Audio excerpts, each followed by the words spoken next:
welcome back to my channel. My name is Liana. Today I'm going to be doing both my favorite and least favorite shades from the palettes that I own. This is something that was started by Georgia Harris and Lacey from Spooky Lips and Fat Hips. So I'll link their videos down below if you want to check them out. It started just as a favorite shade in the palette, and then it kind of evolved into both favorite and least favorite shades. I only have 10 palettes. I don't have upwards of 20, 30, 40, whatever. And some of the palettes I own are only like this size.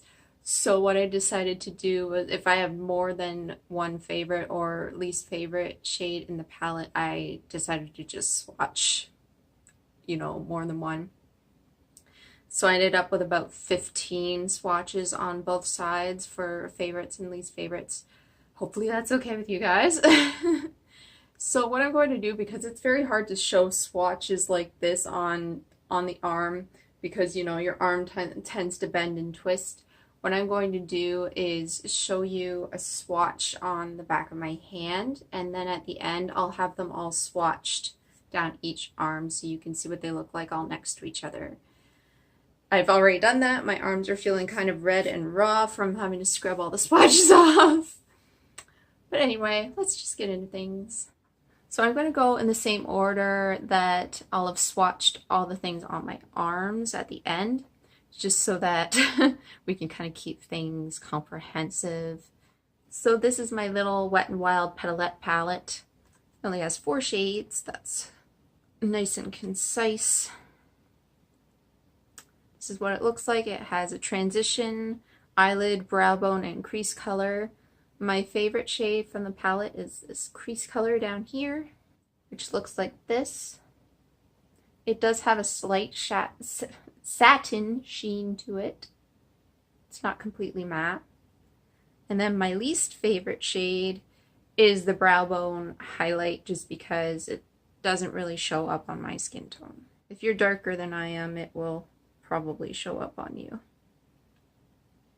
I think it's supposed to be a duochrome, and that's what that looks like.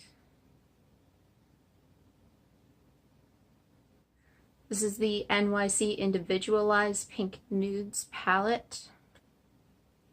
My favorite shade is this one up here. I don't have the little sheet that goes over this anymore, but I'm pretty sure this one was considered the lid shade. It's just a really nice cool toned mauve color, kind of similar to Bone Fresco from the Modern Renaissance palette. And this is the only non-cruelty-free palette in my collection at the moment. So this is what that color looks like. It is matte. It's the only matte shade in the palette. My least favorites are the 2 highlight colors. They have one powder and one cream. The powder is just really hard to get to show up on the skin when you're using a brush. You can get it to work a little bit better with your fingers, and then the cream is just kind of greasy. And that's what those 2 look like.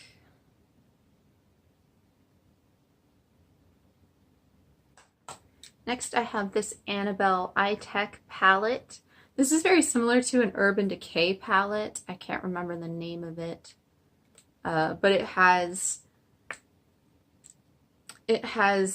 like an orangey color, brown. It has some silvers in it. It looks very similar to this. Obviously this is cheaper. And it's an okay palette. It's nothing mind-blowing. They are very powdery. My favorite, oddly enough, is actually this pale pink up here, because even though it's not super pigmented or anything, it just gives such a subtle sheen. I'm even wearing it as a highlighter right now. It's just really pretty. It's gonna show up as nothing really, but it gives such a nice effect all over the lid, all the way up to the brow bone. And again, as a highlight, it just looks really soft and pretty. My least favorite from this, there goes the brush, is this chunky silver glitter here. It is chunky. It's mostly chunky glitter, not a lot of pigment. I think you can see the glitter, but there's not a lot of color there. The gold one at least has some color to it. This one, not so much. This is the LA Colors Chic palette. My favorite color from this is the Periwinkle down here. It's a really nice periwinkle shade. And most of these colors do have some form of sheen to them in a pan, however you can get them to go on fairly matte. My least favorites from here are this darkest eggplant sort of purple at the top and the peach. The darkest one because it's ashy as hell. And the peach because it just, again, it doesn't translate onto my skin very well. So there they both are. Built up a lot.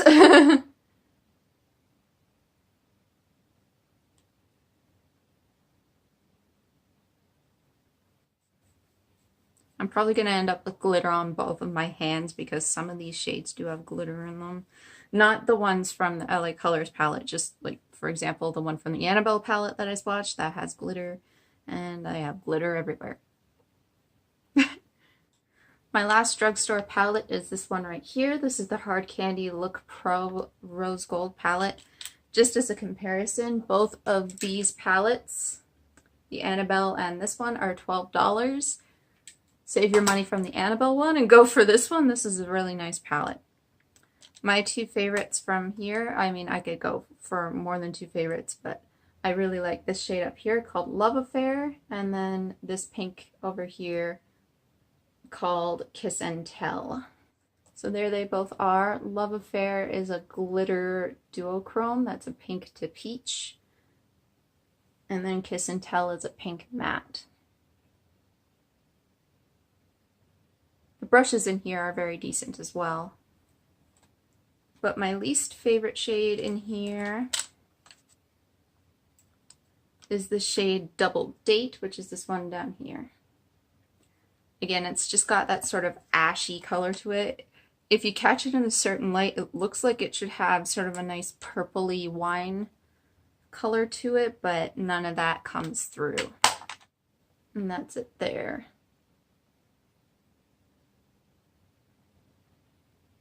You might get a little bit more of the shift with a finger swatch, but applying it on the lid it's pretty hard to get any depth to it. But yeah, highly recommend this palette. It's very, very pretty. Good quality. Really like it. On to my high-end palettes now. This is my Alchemist palette by She Who Shall Not Be Named.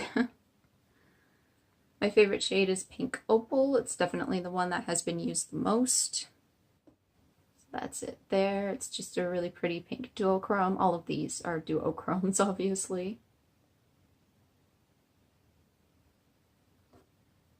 My least favorite, not because it's bad, just because I don't wear it as often as the others, would be Blue Sapphire. You know how I feel about blues. I just don't feel confident when I'm wearing blue. I wear the blue in much smaller doses than the other colors. The other colors I would feel comfortable enough to wear in pretty large amounts. The blue one, not as much. Again, it's the same quality as the others. It's just a shade preference thing in this case. The Pastel Goth palette. My two favorite shades in here are not the purples. They're actually these two here, Clementine and Star. Clementine to me is just a really unique shade. And then Star is just a really high quality yellow. And the two of them together look really nice. So there's Star on top and Clementine on the bottom. Of course they're matte because this whole palette is matte.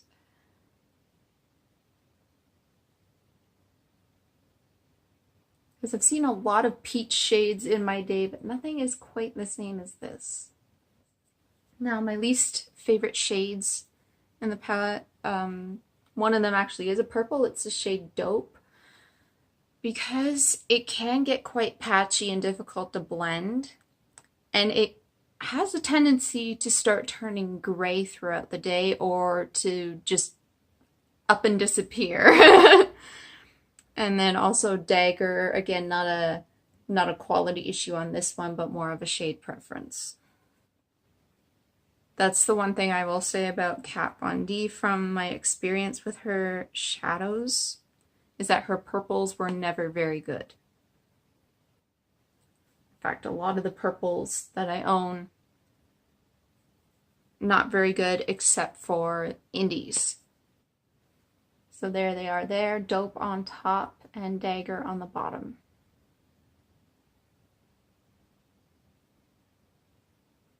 Next I have the Juvia's Place Deuce palette.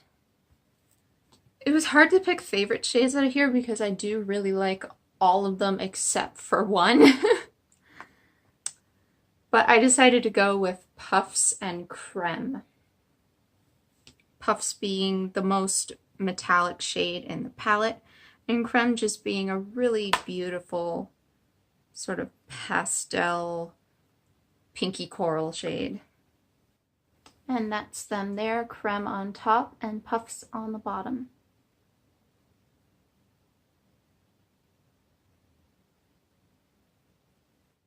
My least favorite shade was very easy, on the other hand. This one, Mont Blanc, just does not perform well at all in comparison to some of the other shades in here. It's very difficult to use. Which is a shame because it is a unique shade. Even applying it with a finger just doesn't work as well. So that's it there. I can see what they were going for.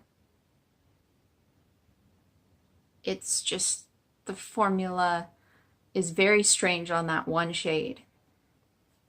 I'm actually considering maybe scraping off the top layer and seeing if it'll start working better that way. This is the Tartelette in Bloom palette. This is the palette that got me back into makeup. My favorite shade is easily this one here. This is Funny Girl. It's just a really beautiful champagne shade. That's it there. Looks beautiful all over the lid or on the inner corner, or both. And it looks really nice when wet as well. My least favorite shades, number 1, Firecracker. It looks like it's barely been touched because I'm just not a super warm-toned kind of person. These type of shades don't appeal to me. And then this shade down here called Leader, it goes very patchy. It's very hard to blend. Overall, this is a very good palette in terms of formula, but that one shade is very difficult. Started swatching the wrong one. Nope. Wow, those are beautiful swatches. So that's Leader on top and Firecracker on the bottom.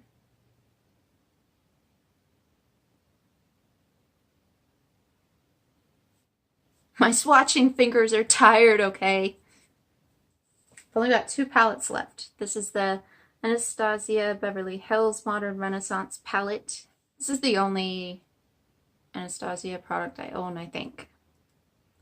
So my favorite colors out of here are Vermeer and Buon Fresco.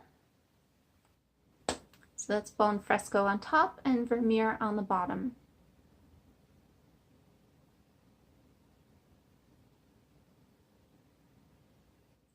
My least favorite shade in here is Red Ochre.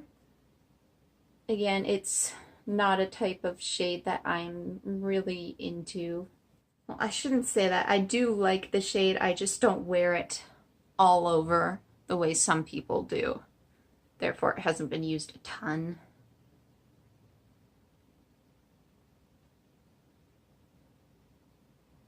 And this is the Saint and Sinner palette. Both my favorites and least favorites can be found on one side. So my favorites are Exodus, which is this acid green as I like to call it, and Relic, which is this yellow gold. Exodus does have a little bit of glitter running through it, but not enough to deter me from putting it in my crease. Relic is just one swipe brilliance. It's an amazing formula. Now, I have to say, this is the type of feeling I was expecting from the metallics in the Juvia's Place palette, because that is a dimethicone formula there. It's slippery and just goes one swipe, you know? So it is super brilliant. And it does apply really well with a brush. Most of the shades in that palette do. It's just such a shame that the owner is such a dick. And the least favorites in here, again, very easy for me. This black shade Sabbath, it's a terrible black. Absolutely terrible quality. You would have a better time using the black shade in here, the hard candy palette. That's a black shade. And then Exorcism down here, such a disappointment again as a purple shade, and a purple lover. How dare you? So that's then there, Exorcism on top and Sabbath on the bottom.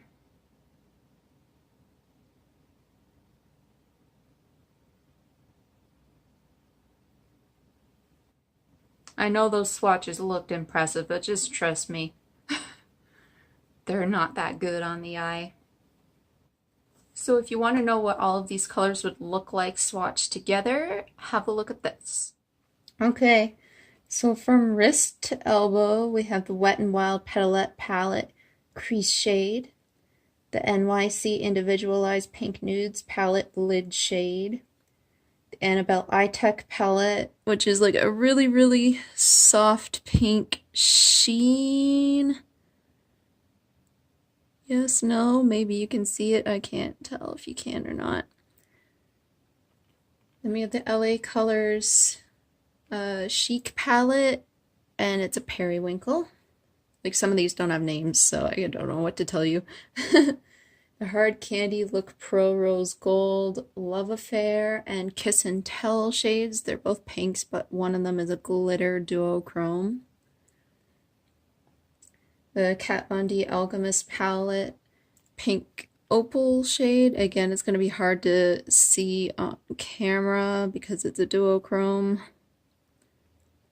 Kat Von D Pastel Goth Clementine and Star. Juvia's Place Deuce palette, Puffs and Creme. The Tarte Tartelette in Bloom palette, Funny Girl. The Anastasia Beverly Hills Modern Renaissance palette, Vermeer and Bone Fresco. And the Kat Von D Saint and Sinner palette, shades Exodus and Relic. So hopefully you can see which shades are shiny and which ones are matte. Next we have this muted and kind of depressing arm. We have the Wet n Wild Tartelette Brow Bone shade. Some of the shades are so soft you might not be able to see them.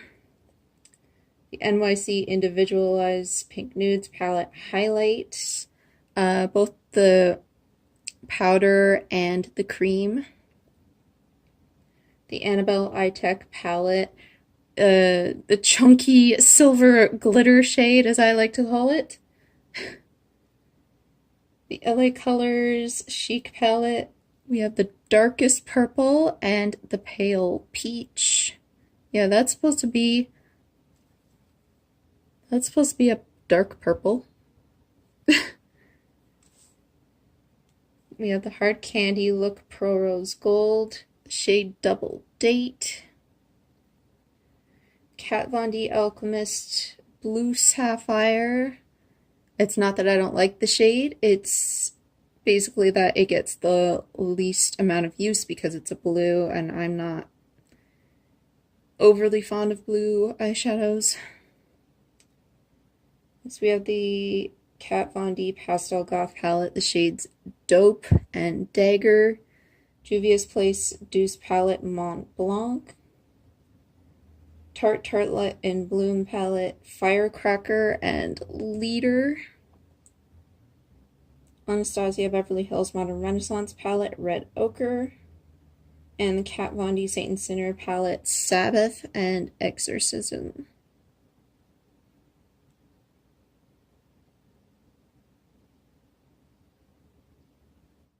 Thank you for taking the time out of your day to watch this and see all of my favorite and least favorite shades.